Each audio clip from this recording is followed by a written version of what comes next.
Hi, my name is Ashraf Ismail, Game Director of Assassin's Creed 4 Black Flag, and I'm very proud to be showing off the Caribbean open world. Here, we're going to start with Edward. After completing a few missions, he's met up with the assassins, but he's not yet bought into the creed, so he still has this selfish need for fame and fortune. Edward is one of the most unique characters we've created for the Assassin's Creed universe. He is a man who is still trying to figure out who he is in life and what he wants to get out of it. At this point in the story, he still wants that fame, so one way to get it is to complete these assassination contracts. This is a way to make money and to gain a bit of notoriety. So here we go. We have 2 targets to take out, 2 Templar brothers.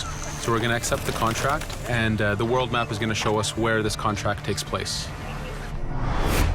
So we see here that the contract is actually very close to us. It starts in the village we're in, but as we zoom out, we want to show you the world that we have. Many locations, over 50 locations, centered by Cuba, the Bahamas, and Florida up north. This is a massive world. There's a lot to find and do in this Caribbean Sea. But now we'll get back to the Fisherman Village and go after our targets. The Fisherman Village, it's one type of location in this world. It's really here as a convenience to the player. This is where you can start missions, where you can shop to upgrade Edward and the Jackdaw itself. It's really about the mood and the ambiance of the Caribbean Sea. In the distance, we have a tavern that we're approaching. Taverns are places where you can hire crew, play mini games, drink if you wish. But for now, we're going to focus on the targets and take them out.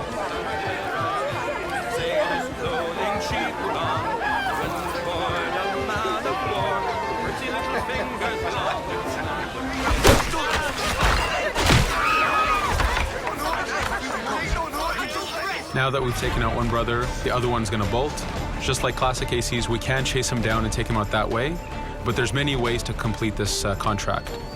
We can use the new free aim system to shoot him this way, to eliminate him that way. We can jump onto the ship and take him out with his crew, but instead we're going to let him escape into the sea and follow him with the Jackdaw. This is your ship. This is the second main character of the game. You're going to have to customize and upgrade the ship as you go on this journey with Edward.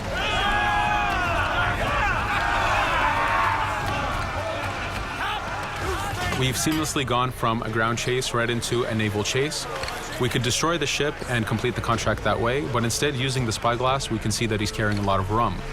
Rum is important in the economy system. It's one way of making a lot of money if you sell it properly. So instead of destroying the ship, we're going to plunder that ship. Fire! Here you can see the upgrades that we've made into the naval combat. Using the front cannons, you can shoot chain shots to slow down the ship. Using the new round shot mechanic of trajectory aiming, you can aim for the hull and do a lot of damage this way. This specific enemy is what we call a frigate.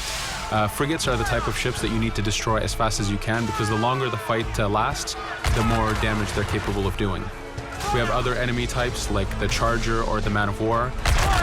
The Man of War is a massive ship capable of carrying over 100 cannons.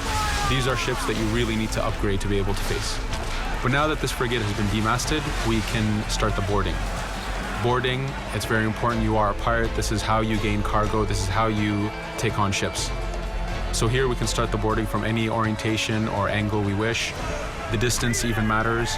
If you get too close, the 2 crews will just jump right into each other. If you start a bit further, you can jump in the water and go in for a sneak stealth attack. We have 2 objectives to accomplish for this boarding. We can take out the captain, and we need to take out some of his crew. So using the swivel gun, we will efficiently take out a lot of the crew. And now we'll go for the captain using Edward's navigation abilities. Here, again, using the new free aim system, we have a dangerous enemy on the other side taking out our crew. We can easily take him out with a headshot. So what we see here is that 2 ships have come together to create this 3D environment where, using your assassin abilities to navigate, to be stealthy, you can take the advantage and get the kill by surprise. Now that we've taken out the captain, we still need to take out a few of the crew members to complete this boarding. Now that we've plundered the ship, we're going to gain that rum that we saw earlier, but we're also going to gain ammo and crew members and some gold. With every boarding, there's 3 options that you can do with that ship. You can gain crew members, you can send the ship to your fleet if you wish, or you can salvage a ship to repair the Jackdaw if you took too much damage in the fight. In this case, since we did well, we're going to send the ship to our fleet. Now that we're back in the Caribbean Sea, we needed to make sure that every minute something is being advertised to the player, something new for the player to do. In this case, we have this uncharted location. These are what we call playas. We have over 75 of these in the Caribbean world. Every playa has something very important for the player to find, something that will help in upgrading Edward or the Jackdaw. So it's in your advantage to explore these locations.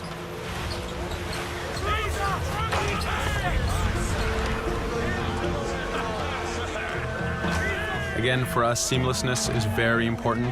We needed to be able to explore this Caribbean world without having too much interruption in the action. So being able to just let go of the wheel anywhere we want, jump into the water, and swim over to that location. This is very important for the mood and the immersiveness of this Caribbean open world. Here, as we get on the playa, in the distance we can see that there's a faction battle, but closer to us we can see that there's this poor drunken sailor who's passed away. But being a pirate, of course, we're going to loot his body and see what he has for us.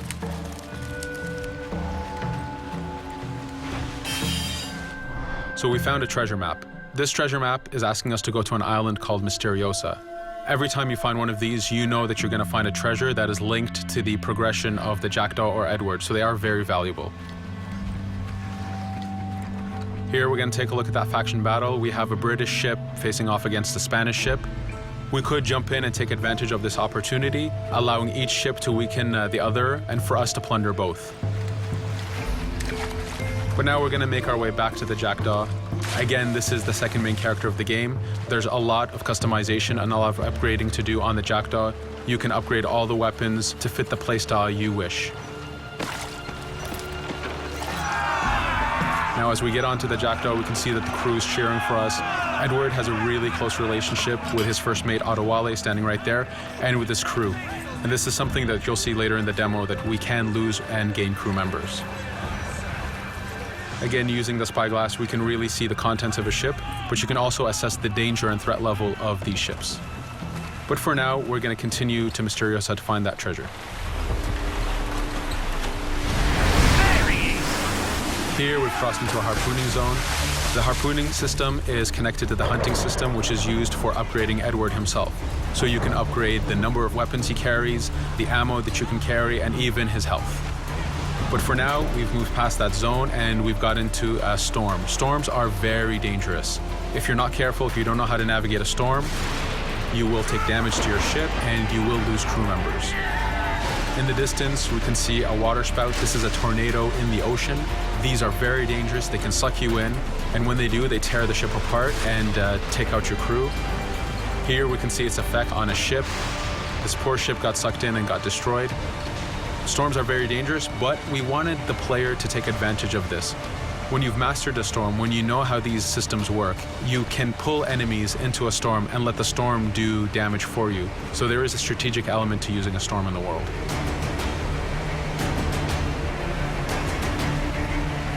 Here we can see that the storm is dying down a bit, but there's still this torrential downpour. It was very important for us to get the real mood of and atmosphere of the Caribbean in the weather cycles and in the daytime cycles.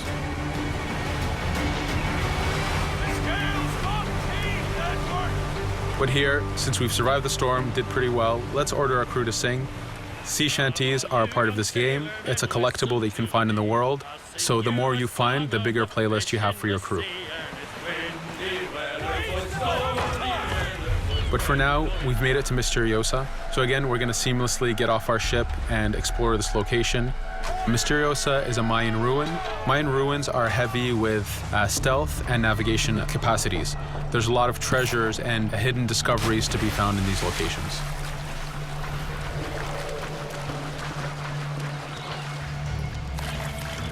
If we recall the treasure map, the treasure is hidden behind a temple. So just by quickly looking around, we can see that temple looks about right. So that's our objective. We'll head there. As we go this way, we can see there's a lot of guards on the beach. We could go in and fight them if we wish to, but to show off that this is a mini open world, we're going to try to find a different route to get to our objective. Here, we've seen a guard. We don't want to alert him, and we don't want to alert the guards on the beach, so we're going to use our stealth ability to take him out silently.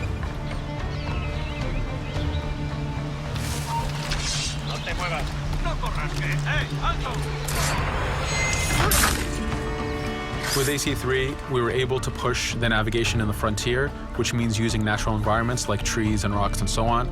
Mayan ruins are the perfect place where we mix man-made structures and these natural environments. So you really get to feel how far the navigation abilities of the assassin have come since the original game. In the distance there, we can see another part of the island being blocked off by a patrol of guards. We're going to avoid it for now and go for that treasure.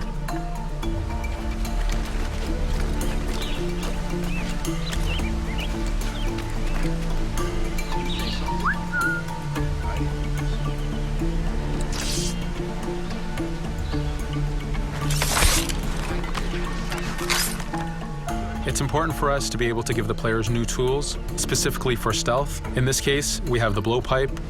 Using the berserk darts, you make your enemies go crazy. Effectively, this means that they'll attack anything and everything in sight, including their own friends, animals, or Edward if he was in the way. So you do have to be careful with how you use it.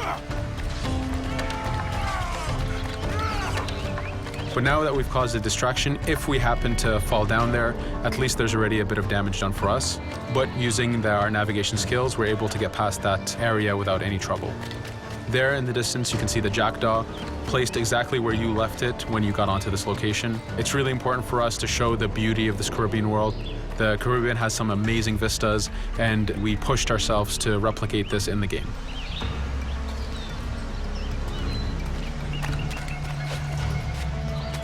As we continue forward, we can see in the distance there's a couple prisoners that are taken hostage. This is a scenario that you need to use stealth. If you're detected by those guards, they will kill the hostages. So in this case, it's to your advantage to use the environment to figure out how you can take out those guards without being detected. In this case, it's 2 guards, so it's not too hard. There are other scenarios where you have more guards and you have to figure out how you can take all of them out at the same time. Now that we've freed these prisoners, they are more than happy to join our crew. This is just one way of gaining crew members. As mentioned earlier, there's the taverns. There's actually many different setups of gaining crew.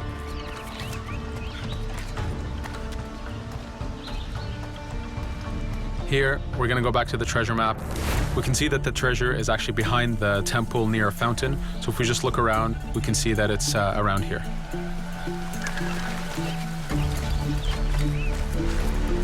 Now that we've found the treasure, what we've actually found is a blueprint. Blueprints are incredibly valuable for the upgrading of the jackdaw. This is how you can upgrade the biggest and most devastating upgrades of the ship.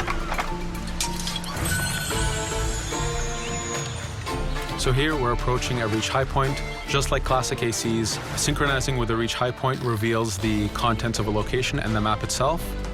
But as an added feature, because this game world is so huge, there are many different locations, this also becomes a fast travel point.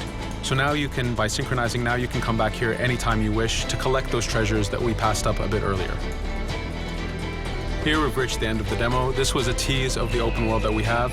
We're very excited to be able to show off this game and to let you play it very soon. Thank you for joining us.